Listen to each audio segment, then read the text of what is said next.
Welcome student. Chapter number 3 atoms and molecules. तो atoms and molecules chapter के अंदर हमने एटम्स के बारे में पढ़ा, मॉलिक्यूल्स के बारे में पढ़ा, law of constant proportions, law of conservation of mass, जो लॉ ऑफ केमिकल कॉम्बिनेशन के दो लॉ थे। देन हमने देखा कि एटम किस तरह से एग्जिस्ट करता है। देन यहां पर हम आज पढ़ेंगे ions. What is ions? Ions किसे बोलते हैं? तो जब भी कोई मॉलिक्यूल फॉर्म होता है, नंबर ऑफ एटम्स जब कंबाइन होके मॉलिक्यूल जब फॉर्म होता है, तो मॉलिक्यूल्स के अंदर पॉजिटिव और नेगेटिव आयंस होते हैं। जो पॉजिटिव आयन होते हैं उसे हम बोलते हैं कैटायन, और जो नेगेटिव आयन होते हैं उसे हम बोलते हैं एनायन। तो cation and anion, ions, ions किसे बोलते हैं? तो स्टूडेंट यहां पर आयंस मींस उसका डिफाइन हम उसे किस तरह से डिफाइन कर सकते हैं? तो स्टूडेंट यहां पर ions means an ion may be defined as an atom or group of atoms और group of atoms जब combine होते हैं, तो यहाँ पर स्टूडेंट फिर से एक बार an ion may be defined as an atom or group of atoms having positive और negative charge। अगर एटम का नेगेटिव और पॉजिटिव चार्ज होता है, मान लो अगर पॉजिटिव चार्ज होता है तो उसे हम बोलते हैं कैटायन, और नेगेटिव चार्ज होता है तो उसे हम बोलते हैं एनायन। तो स्टूडेंट यहाँ पर एटम्स और ग्रुप ऑफ एटम्स जब यहाँ पर पॉजिटिवली और नेगेटिवली चार्ज होते हैं उसे ही हम बोलते हैं आयंस। तो स्टूडेंट यहाँ पर कुछ एग्जांपल देखेंगे कि आयंस किस तरह से होता है। तो स्टूडेंट यहाँ पर the ion has one or more positive charges is called a cation. तो यहाँ पर जो पॉजिटिव चार्ज उसे एक से ज्यादा पॉजिटिव चार्ज होता है तो उसे हम बोलते हैं कैटायन, यानी कि कैटायन जो होता है वो पॉजिटिव चार्ज देता है। तो स्टूडेंट यहाँ पर कैटायन का मतलब ही होता है पॉजिटिवली चार्ज। तो स्टूडेंट यहाँ पर the ion has one or more positive charges is called a cation. तो जिसका यहाँ पर पॉजिटिव चार्ज होता है उसे हम बोलते हैं कैटायन।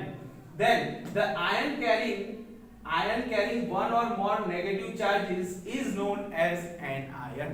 तो स्टूडेंट एनायन और कैटायन, कैटायन मतलब पॉजिटिवली चार्ज, एक से ज्यादा जब पॉजिटिवली चार्ज होता है दैट इज कॉल्ड कैटायन, और एक से ज्यादा नेगेटिवली चार्ज होता है उसे हम बोलते हैं एनायन। तो स्टूडेंट फिर से एक बार, the ion has one or more positive charges is called a cation. The ion carrying one or more negative charges is known as an ion। यहाँ पर कुछ पॉजिटिवली चार्ज यानी कि कैटायंस के हमने एग्जांपल लिए, तो कैटायन के अंदर Na+ यहाँ पॉजिटिव चार्ज है उसे हम बोलते हैं सोडियम आयन। सोडियम आयन यानी कि Na+ और Na+ जो हुआ वो है कैटायन। तो स्टूडेंट फिर से एक बार यहाँ पर Na+ sodium ion, K+ potassium ion. तो यहाँ पर जब चार्ज लगता है, इस जगह पर जब चार्ज लगता है, तो जब हम वर्ड्स में लगते हैं उसका, तो यहाँ पर पोटेशियम आयन ऐसा लिखा जाता है। देन यहाँ पर Ca+2 यानी कैल्शियम आयन।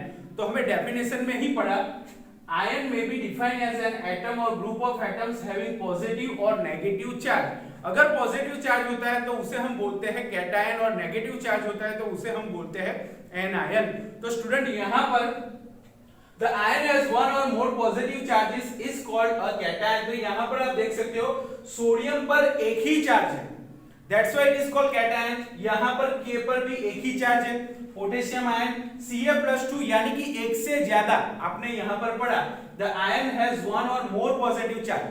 तो यहाँ पर चार्ज है 2+ है, तो 2+ यानी कैटायन है, एक से ज्यादा चार्जेस लगा हुआ है, that's why it is called cation. तो यहाँ पर डेफिनेशन के ही अंदर हमें बताया गया है the ion has one or more positive charges is called a cation and the ion carrying one or more negative charges is called anion. तो स्टूडेंट यहाँ पर हमने कुछ एग्जांपल देखे, कैल्शियम, एल्यूमिनियम के अंदर भी एल्यूमिनियम आयन Al+3 यानी कि एक से ज्यादा जब पॉजिटिवली चार्ज होते हैं तो उसे हम बोलते हैं कैटायन, एंड एक से ज्यादा जब यहाँ पर नेगेटिवली चार्ज होते हैं उसे भी हम बोलते हैं एनायन। तो नेगेटिव पॉजिटिव के अंदर हमने पढ़ा। देन यहाँ पर कुछ एनायन के हमने एग्जांपल लिए, क्लोराइड आयन एक ही चार्ज है, sulphide ion 2- and OH- that is called hydroxide ion. तो यहाँ पर जब नेगेटिवली और पॉजिटिवली चार्ज एटम्स होते हैं उसे ही हम बोलते हैं कैटायन एंड एनायन। स्टूडेंट फिर से एक बार, all the metals form cations. जो मेटल्स होती है मैंने स्टूडेंट्स आपको बताया था कि पीरियोडिक टेबल जो होता है उसके अंदर मैंने आपको बताया था मेटल्स और नॉन मेटल्स, मेटलॉइड्स, ये सारी जो होती है मेटल्स, ये पीरियोडिक टेबल के अंदर उसे सिचुएटेड किया गया है। उसके अंदर आप देख सकते हो मेटल भी है, नॉन मेटल भी है, लेकिन जो मेटल होती है ऑलवेज जो अपना इलेक्ट्रॉन है वो लूज करती है और लूज करके वो पॉजिटिव आयन फॉर्म करती है। पॉजिटिव आयन मतलब कैटायन फॉर्म करती है। और जब जो नॉन मेटल होती है, नॉन मेटल इलेक्ट्रॉन गेन करती है और गेन करके वो नेगेटिवली चार्ज फॉर्म करती है। तो स्टूडेंट यहां पर लिखा है all the metals form cations, यानी कि सोडियम मेटल, एल्यूमिनियम मेटल, ये सारी मेटल जो होती है वो इलेक्ट्रॉन लूज करती है और लूज करके यहां पर कैटायन फॉर्म करती है। और नॉन मेटल जो होती है वो इलेक्ट्रॉन गेन करके यहां पर एनायन, यानी कि cation and anion, non metals anion form करती है, मेटल्स कैटायन फॉर्म करती है। तो स्टूडेंट यहां पर all the metals form cations, only the hydrogen ion, कुछ एक्सेप्शन भी है, only the hydrogen ion and ammonium ion are the cations formed from non-metals, यानी कि यहां पर एमोनियम NH4+ नॉन मेटल होने के बावजूद भी वो यहां पर कैटायन फॉर्म करती है, यानी कि पॉजिटिव चार्ज फॉर्म करती है। Then all the non metals form anion. मैंने स्टूडेंट आपको बताया कि पीरियोडिक टेबल के अंदर आप लेफ्ट टू राइट जाते हो तो नॉन मेटालिक प्रॉपर्टीज इंक्रीज होती है, यानी कि पी ब्लॉक जो होता है, अगर आपके पास यहाँ पर पीरियोडिक टेबल है तो आप देख सकते हो कि पी ब्लॉक जो होता है उसके अंदर मेटल्स, नॉन मेटल्स और मेटलॉइड्स सिचुएटेड है। और जो नॉन मेटल्स है वो non metals fluorine, chlorine, nitrogen, oxygen, all are non metals. और नॉन मेटल्स इलेक्ट्रॉन गेन करती है और इलेक्ट्रॉन गेन करके वो यहां पर एनायन फॉर्म करती है। लेकिन यहां पर एमोनियम यानी कि नाइट्रोजन हाइड्रोजन से जब जुड़ता है तो NH4 आयन यानी कि एमोनियम आयन फॉर्म करता है, हाइड्रोजन होता है। तो जो नॉन मेटल हम यहां पर बताए, नॉन मेटल होने के बावजूद भी यहां पर वो कैटायन फॉर्म करती है। तो दो एक्सेप्शन है। Then all the non metals form anion, यहां पर कैटायन और एनायन के बारे में पढ़ा। आयंस किसे बोलते हैं? जब एटम्स और ग्रुप ऑफ एटम्स पर पॉजिटिव चार्ज लगा हुआ होता है तो उसे हम बोलते हैं कैटायन, एंड जब नेगेटिवली चार्ज लगा हुआ होता है तो उसे हम बोलते हैं एनायन। तो यहां पर जो मेटल्स होती है, आपने एस ब्लॉक देखा होगा, डी ब्लॉक देखा होगा, लेकिन एस ब्लॉक की मोर रिएक्टिव मेटल्स होती है। और रिएक्टिव मेटल्स जो होती है वो इलेक्ट्रॉन लूज करती है और लूज करके अपना जो चार्ज होता है वो पॉजिटिव चार्ज फॉर्म करती है, यानी कि वो कैटायन फॉर्म करती है। और जब कैटायन फॉर्म होता है तो उस पर पॉजिटिव चार्ज लगाया जाता है और पॉजिटिव चार्ज को ही हम बोलते हैं कैटायन। देन यहां पर जो नॉन मेटल्स होती है वो इलेक्ट्रॉन गेन करती है। आप अगर सोडियम मेटल को ले लो तो सोडियम मेटल एक इलेक्ट्रॉन लूज करती है और क्लोरीन जो नॉन मेटल है, Cl जो नॉन मेटल है, वो दोनों कंबाइन होके यहां पर वो एक इलेक्ट्रॉन लूज करेगी, Cl एक इलेक्ट्रॉन गेन करता है और दोनों कंबाइन होके यहां पर कंपाउंड फॉर्म करते हैं। तो स्टूडेंट जो सोडियम आयन है वो सोडियम मेटल होती है और क्लोराइड आयन जो है वो क्लोरीन नॉन मेटल होती है। तो दोनों कंबाइन होके एक लूज करता है, दूसरा गेन करता है। तो ऑलवेज नॉन मेटल जो होती है वो इलेक्ट्रॉन गेन करती है और मेटल जो होती है वो इलेक्ट्रॉन लूज करती है। तो कैटायन और एनायन के बारे में आपने पढ़ा। फिर से एक बार हमें उसकी डेफिनेशन देखेंगे। एनायन में be defined as an atom और ग्रुप ऑफ एटम्स, एटम्स और ग्रुप ऑफ एटम्स यहां पर हैविंग पॉजिटिव और नेगेटिव चार्ज, उस पर चार्जेस लगा हुआ होता है, पॉजिटिव चार्ज या नेगेटिव चार्ज। अगर नेगेटिव चार्ज लगा हुआ होता है उसे हम बोलते हैं एनायन, अगर पॉजिटिवली चार्ज लगा हुआ होता है तो उसे हम बोलते हैं कैटायन। तो स्टूडेंट यहां पर the ion has one or more positive charge is called cation and a ion has one and more than one negatively charged, that is called anion। तो यहां पर student Na+, K+, Al+3, Ca+2 all are metals और metals जो होती है वो यहां पर इलेक्ट्रॉन लूज करती है और लूज करने के बाद वो पॉजिटिव चार्ज देती है। देन यहां पर जो नॉन मेटल्स है like chlorine, sulphur, OH- all are जो है यहां पर नेगेटिव चार्ज देती है और नेगेटिव चार्ज को ही हम बोलते हैं एनायंस। तो एक से ज्यादा एटम्स जब कंबाइन होके यहां पर नेगेटिव चार्ज देते हैं, that is called anion.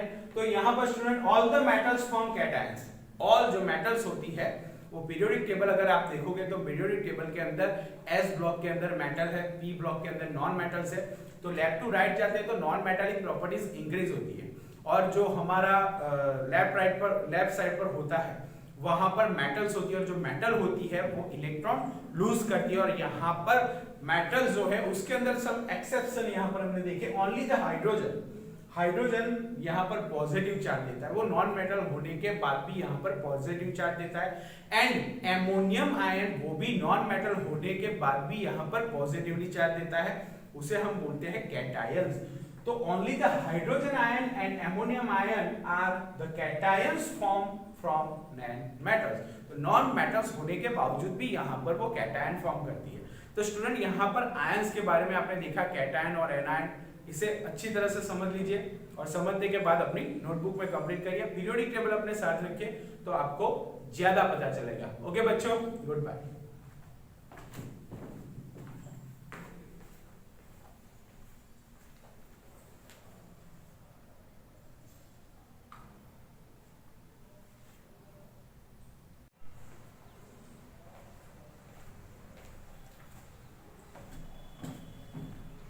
Welcome student, chapter number 3 atoms and molecules. तो एटम एंड मॉलिक्यूल्स के अंदर हमने एटम्स के बारे में पढ़ा, मॉलिक्यूल के बारे में पढ़ा। जो एटम होते हैं वो कंबाइन होकर मॉलिक्यूल फॉर्म होते हैं। तो जो मॉलिक्यूल्स होते हैं तो यहाँ पर उसका मॉलिक्यूलर का मोलर मास किस तरह से फाइंड किया जाता है। तो स्टूडेंट लास्ट थियरी हमने कैटायन एनायन देखा, देन यहाँ पर हम देखेंगे मोलर मास किस तरह से हम कैलकुलेट करते हैं। तो जब सेम तरह के एलिमेंट एक दूसरे के साथ कंबाइन होते हैं तब मॉलिक्यूल फॉर्म होता है। देन डिफरेंट टाइप्स के एलिमेंट्स भी कंबाइन होकर यहाँ पर मॉलिक्यूल फॉर्म होता है, लाइक वाटर H2O यानी hydrogen atom and oxygen atom, दोनों जब कंबाइन होते हैं तो भी मॉलिक्यूल फॉर्म होता है। सेम तरह के एलिमेंट भी कंबाइन होकर यहाँ पर मॉलिक्यूल फॉर्म होता है। तो स्टूडेंट हमने लास्ट थियरी में देखा था कि सेम तरह के एलिमेंट लाइक ऑक्सीजन के साथ कंबाइन होकर मॉलिक्यूल फॉर्म करता है। Different types of element like water molecule, ammonia molecule, all are जो डिफरेंट टाइप्स एलिमेंट्स है वो भी कंबाइन होकर यहाँ पर मॉलिक्यूल फॉर्म करते हैं। तो स्टूडेंट यहाँ पर कैलकुलेशन ऑफ मोलर मास, तो मोलर मास किस तरह से हम कैलकुलेट करते हैं। तो स्टूडेंट यहाँ पर as molecules are made up of 2 और more atom of the same और different elements.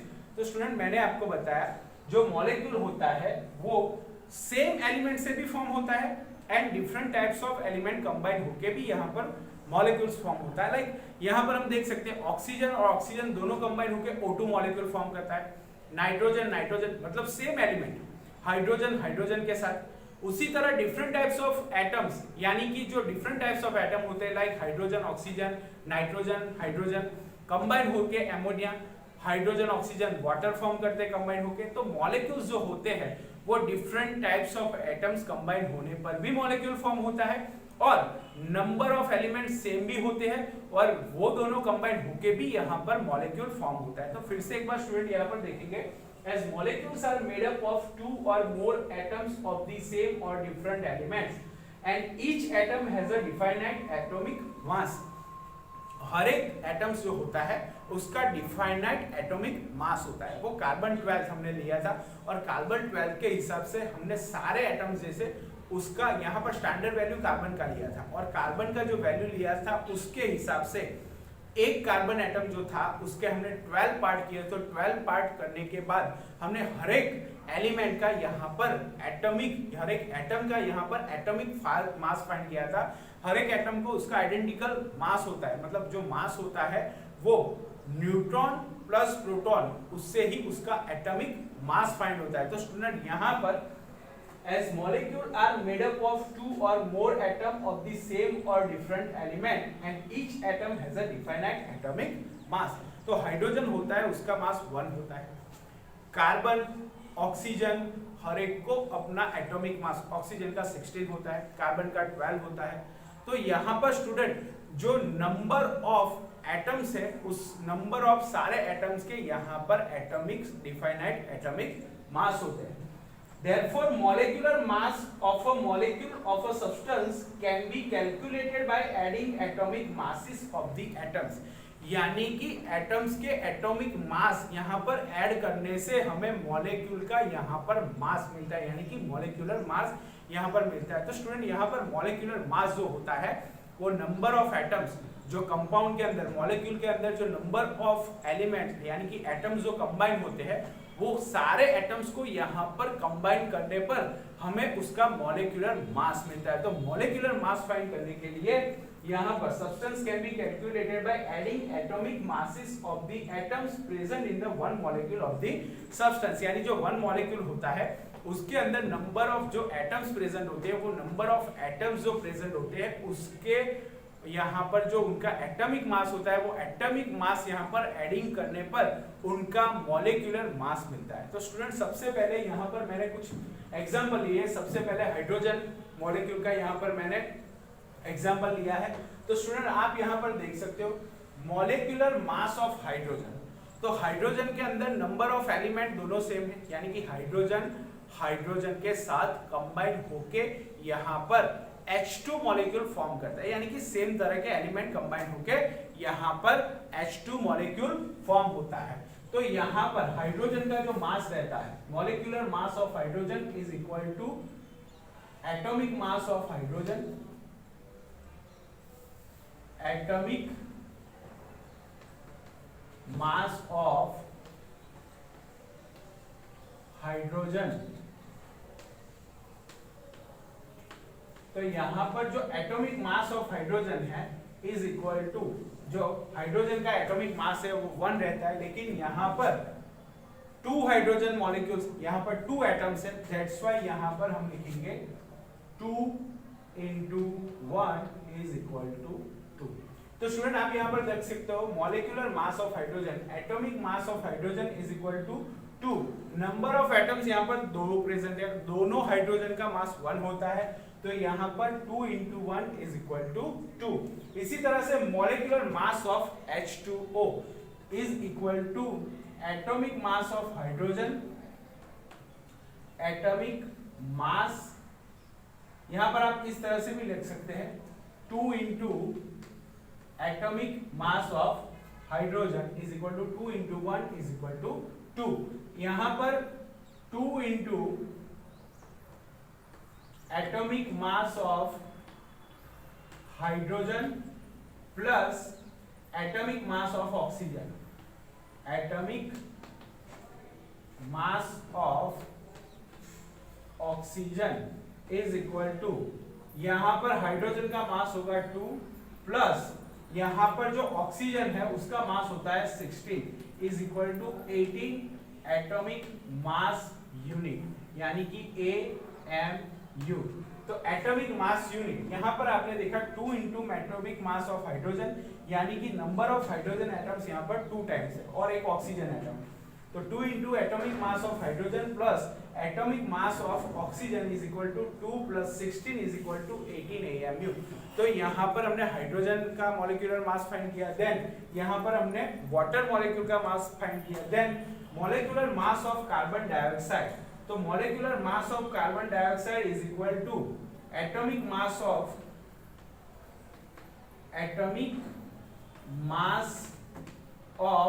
Carbon plus 2 into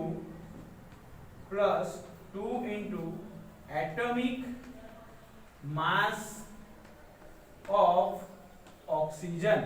तो यहां पर आप देख सकते हो कि atomic mass of carbon plus atomic 2 into atomic mass of oxygen. तो यहाँ पर कार्बन 1 है लेकिन ऑक्सीजन 2 है, दैट्स व्हाई यहाँ पर 2 into atomic mass of oxygen is equal to, carbon का मास होता है 12, यहाँ पर एक ऑक्सीजन है, एक ऑक्सीजन का मास होता है 16 into 2 इज इक्वल टू 32। तो यहाँ पर हम लिखेंगे 16 into 2, तो 12 plus is equal to 12 plus 32 is equal to 44 atomic mass unit. तो यहाँ पर स्टूडेंट आप देख सकते हो कि 12 plus 16 into 2 यानी कि 2 into 16 32, तो 12 plus 32 is equal to 44 atomic mass unit. तो स्टूडेंट यहाँ पर एटॉमिक मास हमने फाइंड करके मॉलिक्यूलर मास फाइंड किया। उसी तरह मॉलिक्यूलर मास ऑफ एमोनिया, तो यहाँ पर mass of atomic mass of nitrogen plus 3 into atomic mass of nitrogen, atomic mass of hydrogen, mass of hydrogen. तो स्टूडेंट आप यहाँ पर देख सकते हो नंबर ऑफ हाइड्रोजन जो है वो 3 टाइम्स है। तो यहाँ पर एक नाइट्रोजन का मास होता है 14 plus 3 into 1 is equal to 17 AMU यानी कि एटॉमिक मास यूनिट। तो स्टूडेंट यहाँ पर आप देख सकते हो कि नंबर ऑफ मॉलिक्यूल्स, यहाँ पर नंबर ऑफ एटम्स कंबाइन होकर जब मॉलिक्यूल फॉर्म होते हैं तो यहाँ पर उनका मॉलिक्यूलर मास मिलता है। और मॉलिक्यूलर मास फाइंड करने के लिए हमें एटम का मास याद रखना जरूरी है, और एटम्स का मास जब हम ऐड करते हैं तो हमें मॉलिक्यूलर मास मिलता है। तो स्टूडेंट यहाँ पर फिर से एक बार, as molecules are made up of, आपको पता है जो मॉलिक्यूल्स होते हैं वो different types or same type के एलिमेंट कंबाइन होने पर हमें यहाँ पर मिलता है मॉलिक्यूलर मास। तो मॉलिक्यूलर मास फाइंड करने के लिए नंबर ऑफ एटम्स कितने प्रेजेंट है उनका एडिंग करने पर यहाँ पर हमें मॉलिक्यूलर मास मिलता है। तो स्टूडेंट फिर से एक बार, as molecules are made up of 2 or more atoms of the same or different element and each atom has a definite atomic mass, therefore molecular mass of a molecule of a substance can be calculated by adding atomic masses of the atoms present in one molecule of the substance। तो number of atoms जितने present होते हैं वो सारे atoms को add करने पर यहाँ पर हमें मॉलिक्यूलर मास मिलता है। तो कुछ एग्जांपल हमने देखे, फिर से एक बार, यहाँ पर मॉलिक्यूलर मास ऑफ हाइड्रोजन, दोनों एलिमेंट सेम है लेकिन यहाँ पर 2 नंबर ऑफ हाइड्रोजन 2 टाइम्स है, that's why 2 into atomic mass of hydrogen is equal to 2 into 1, यानी कि यहाँ पर हाइड्रोजन एटम है 2 टाइप है, एक हाइड्रोजन का मास 1 है, तो 2 into 1 is equal to 2 AMU यानी कि 2 एटॉमिक मास यूनिट। उसी तरह मॉलिक्यूलर मास ऑफ वाटर, तो कि यहाँ पर हाइड्रोजन फिर से 2 बार है, तो 2 into atomic mass of hydrogen plus atomic mass of oxygen, यहाँ पर हाइड्रोजन एंड ऑक्सीजन दोनों different types of atom present है वाटर मॉलिक्यूल के अंदर, तो दोनों का मास यहाँ पर ऐड करना पड़ेगा। तो किस तरह से ऐड किया, 2 into atomic mass of hydrogen यानी कि यहाँ पर 2 और प्लस यानी कि ऐड किया plus atomic mass of oxygen, यहाँ पर ऑक्सीजन एक ही टाइम है, that's why atomic mass of oxygen is equal to 2 plus 16 is equal to 18 AMU यानी कि 18 एटॉमिक मास यूनिट।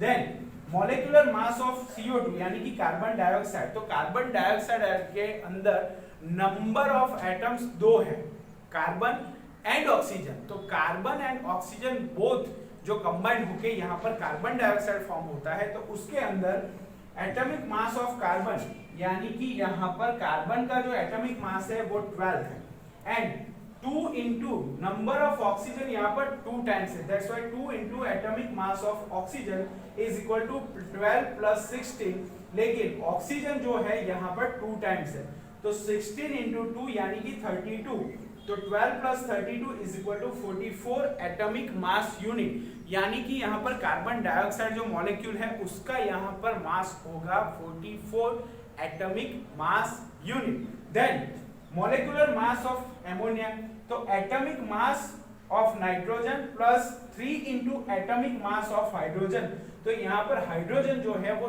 3 टाइम है, 3 है, दैट्स व्हाई यहाँ पर एटॉमिक मास ऑफ नाइट्रोजन, यहाँ पर जो नाइट्रोजन है एक ही बार है, तो atomic mass of nitrogen plus 3 into atomic mass of hydrogen is equal to 14 plus 3 into 1 is equal to 17 atomic mass unit. तो स्टूडेंट यहाँ पर मॉलिक्यूलर मास फाइंड करना बहुत ही इजी है। कुछ और एग्जांपल हम लेंगे, तो यहाँ पर फिर से एक बार, जब मॉलिक्यूल फॉर्म होता है तो सेम टाइप के एलिमेंट भी कंबाइन होते हैं, डिफरेंट टाइप के यहाँ पर एलिमेंट भी कंबाइन होते हैं, और जो जितने एटम्स कंबाइन होते हैं वो सारे एटम को यहाँ पर ऐड करने पर हमें मॉलिक्यूलर मास मिलता है। तो स्टूडेंट फिर से एक बार, as a molecules are made up of 2 or more atoms of the same और डिफरेंट एलिमेंट के अंदर नंबर ऑफ एटम्स सेम भी रहेंगे और डिफरेंट भी रहेंगे, तब मॉलिक्यूल फॉर्म होता है। जो मॉलिक्यूल फॉर्म होता है तो उसके अंदर नंबर ऑफ एटम्स कितने प्रेजेंट है उन सारे एटम्स को यहाँ पर ऐड करने पर हमें मॉलिक्यूलर मास फाइंड होता है। So and each atom has a definite atomic mass, यानी कि हाइड्रोजन का 1 रहता है, कार्बन का 12, ऑक्सीजन का 16, उसी तरह से नाइट्रोजन का 14 रहता है। वो सारे एटॉमिक मास यहाँ पर उनके डिफाइंड होते हैं और डिफाइनाइट यहाँ जो मास होते हैं वो एटॉमिक मास को यहाँ पर कंबाइन करने पर, ऐड करने पर हमें मॉलिक्यूलर मास मिलता है। तो स्टूडेंट ये जो टॉपिक है मॉलिक्यूलर मास, इसे आप अच्छी तरह से पढ़ लो। अच्छी तरह से समझने के बाद अपने आप, मैंने आपको बताया था कि पीरियोडिक टेबल अपने साथ रखो, उसके अंदर सारे जो एटम्स हैं, वो एलिमेंट हैं, उनके सारे एटॉमिक मास यहाँ पर दिए गए। तो एटॉमिक मास आप देखकर आप अपने आप भी यहाँ पर मॉलिक्यूलर मास फाइंड कर सकते हो। नंबर ऑफ एटम्स जो कंबाइन होते हैं और मॉलिक्यूल फॉर्म करते हैं, तो सारे एटम्स को कंबाइन करने पर, उसको ऐड करने पर यहाँ पर हमें मॉलिक्यूलर मास मिलता है। Okay student, good bye, good luck.